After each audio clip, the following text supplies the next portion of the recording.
Bonjour et bienvenue sur cette petite vidéo de tuto pour vous expliquer comment adhérer en ligne à la FEDGN. Alors pour ça, c'est relativement simple. Vous allez tout simplement sur le site internet de la FEDGN, www.fedgn.org, et il vous faut un compte associatif. Donc en fait, vous créez votre compte. Donc là, vous voyez que je suis déjà logué. Et lorsque vous avez créé votre compte, vous aurez ici, donc sur le dernier lien, une partie qui s'appellera Mettre à jour mon profil. Donc il suffit de sélectionner Je suis une association et à partir de ce moment-là, vous aurez un nouveau menu qui apparaîtra tout en haut et c'est Adhésion et annuaire. Donc lorsque je vais dedans, tout en bas, j'ai la partie Adhésion. Donc, si vous étiez une association membre de la FEDGN auparavant, vous avez dû recevoir un email contenant votre nouveau identifiant pour vous connecter au site. Et on a déjà la plupart des informations dont la FEDGN a besoin pour valider votre inscription. Donc, elles apparaissent ici. Pour toutes les autres associations, tous les champs seront vides, il suffit de les remplir. Alors vous voyez que tous les champs ne sont pas obligatoires et c'est décomposé en trois grandes parties. La première partie, ce sont les informations générales de l'association. Donc je vais bien sûr devoir rentrer le nom de l'association, l'adresse du siège, le numéro RNA et le SIRET. Ces deux champs-là ne sont pas obligatoires. Le RNA, c'est le numéro du répertoire national des associations qui apparaît sur les fiches que vous renvoie la préfecture lorsque vous faites une déclaration de création d'association ou de modification de votre association. Le SIRET, c'est un numéro que vous pouvez demander soit auprès de l'INSEE si vous désirez recevoir des subventions, soit auprès de l'URSSAF si vous désirez employer un salarié. Ensuite, la date de création de l'association. Donc là, ce champ-là, en plus, est accessible via les smartphones directement comme étant un champ adresse. L'objet de l'association, donc c'est l'objet qui a été inscrit au journal officiel ou éventuellement dans vos statuts. L'adresse de contact, si jamais elle est différente du siège, alors vous pouvez très bien avoir un siège qui se situe au niveau d'une mairie, par exemple, mais pour éviter d'avoir à aller chercher le courrier que vous envoie la FEDGN tous les jours à la mairie, même si on vous enverra pas du courrier forcément tous les jours, vous pouvez rentrer une adresse de contact qui sera beaucoup plus pratique pour vous. Ensuite, il nous faut également bien sûr le mail général de l'association, de façon à pouvoir vous joindre facilement et à pouvoir vous envoyer les factures, puisqu'il faut savoir que depuis quelques années, on essaye de dématérialiser de plus en plus pour éviter toute la partie papier. C'est beaucoup plus pratique de tout envoyer par mail et beaucoup plus rapide. Ensuite, vous avez la partie délégué. Il faut savoir que chaque association doit nommer à minima un délégué principal. Le délégué, c'est le représentant de votre association lors des assemblées régionales ou générales de la FEDGN. Vous pouvez également nommer deux délégués supplémentaires. Il faut savoir que ces trois délégués, avec un minimum de 1, pourront porter la voix d'autres associations lors des assemblées de la FEDGN, qu'elles soient encore une fois régionales ou générales. Donc bien sûr, toutes les informations du premier délégué sont obligatoires. Une fois que j'ai tout rempli et que j'ai vérifié que je n'ai pas fait d'erreur, je passe à la suite, donc mettre à jour les informations et passer à l'adhésion. Et à partir de ce moment-là, vous voyez que j'ai différents statuts qui sont possibles. Alors la première partie, c'est pour être membre adhérent. Peut être membre adhérent une association qui a déjà organisé un GN.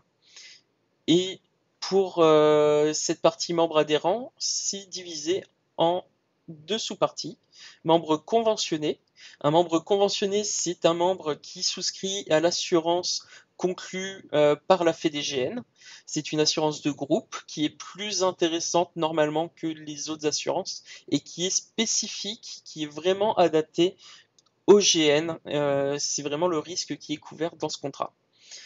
Donc là, le montant est de 80 € pour les membres conventionnés. Et pour les membres non conventionnés, c'est-à-dire les membres qui choisissent de ne pas passer par l'assurance de la FEDGN et de choisir leur propre société d'assurance, c'est 40 €. Vous avez ensuite le statut de membre associé. Donc le membre associé, c'est une association qui va organiser un GN, mais qui n'en a jamais fait pour le moment. Donc une fois que cette association aura organisé son premier GN, on fera évoluer son statut vers le statut de membre adhérent.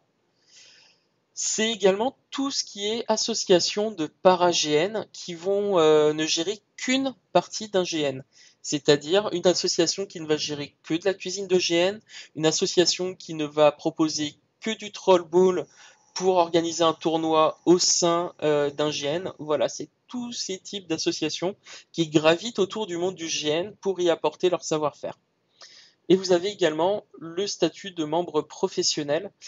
Donc c'est un membre associé, le professionnel, qui n'a pas de voix lorsqu'il est présent aux assemblées générales, mais qui peut soutenir la Fédé par tout simplement son adhésion.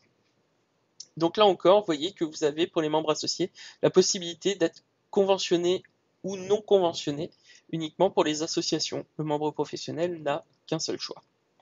Vous avez enfin cette petite partie, mon association a moins d'un an et adhère pour la première fois à la FEDGN.